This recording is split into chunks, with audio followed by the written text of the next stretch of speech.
ये है कि एसआईआर के तहत पूरे बिहार में एक खौफ का मंजर सामने आ रहा है और बिलखुसूस प्रशासन के लोगों का जो तरीका रहा है, इलेक्शन कमीशन ऑफ इंडिया का जो काम करने का अंदाज रहा है, तो ये मुनासिब नहीं रहा है। सुप्रीम कोर्ट ने पहले तो सुझाव दिया था, बाद को निर्णय दिया कि साहब आप आधार कार्ड को भी वैध मान लें, लेकिन इलेक्शन कमीशन ऑफ इंडिया ने कहीं भी नोटिफिकेशन जारी नहीं किया। कोई भी ऑफिसर इसके बारे में खुलकर नहीं बोल रहे हैं। हम लोग को पता चला है कि अभी किशनगंज में 4-5 हजार लोग ऐसे हैं जिनका डॉक्यूमेंटेशन नहीं हो सका है। उसमें ऐसे मशकूक लोग हैं, संदिग्ध लोग भी हैं, जो लोग बांग्लादेश के भी हैं और नेपाल के भी हैं।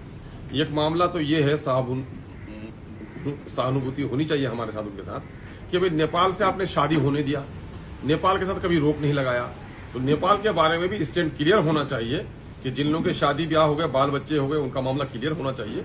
ये कौन सा तरीका है? दूसरा मामला है कि बांग्लादेश को लेकर के इस इलाके को भाजपा के नेता यहाँ पर सांप्रदायिक माहौल को खराब करने में, पिछले दिनों में ठाकुरगंज में भी कुछ जिम्मेदार लोगों ने इस किस्म की बातें कह दी और बिलखुसूस इसमें निशाना बनाते हैं बांग्ला भाषी मुस्लिम्स को। तो ये बात बहुत ही गलत है। अभी जब कुछ लोगों का नाम आया है जो नॉन मुस्लिम्स हैं, जिन्होंने खुद स्वीकार किया है कि उनके पिता बांग्लादेश से आए थे, लेकिन इसमें जो भाजपा के लोगों का आचरण है वो बिल्कुल डुएल लगता है। डुएल इसलिए लगता है कि ये खबर जब नेशनल मीडिया में चली गई और यहाँ पर एक जिम्मेदार मीडिया के लोग जब उसके गाँव में गए, मीडिया वालों ने उनके साथ जो व्यवहार हुआ है, तो यकीनन है कि मैं समझता हूँ कि आप पत्रकारों लोगों के लिए भी अफसोस की बात है कि इस तरह अगर पत्रकारिता नहीं कर पाएगा, ये चौथा स्तंभ है डेमोक्रेसी का, अगर इसकी आजादी खत्म हो जाए तो जुल्म होगा, ज्यादती होगी, कोई खबर ऊपर नहीं आ पाएगी।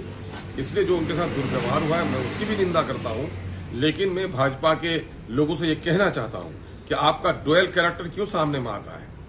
आप पूरा निशाना बनाए के हुए हो कि कोई न कोई बांग्लादेशी, बांग्ला भाषी मुसलमानों का नाम बांग्लादेशी पर आ जाए, लेकिन जब नॉन मुस्लिम का नाम आता है तो उस पर आपका अंदाज अलग हो जाता है। ये मुनासिब नहीं है।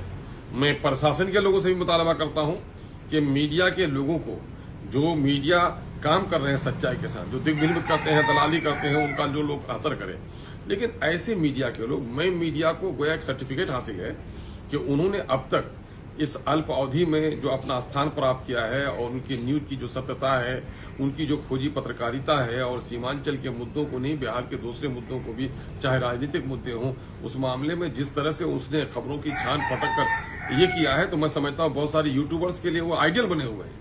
उसके साथ इस तरह से होना ये मुनासिब नहीं है।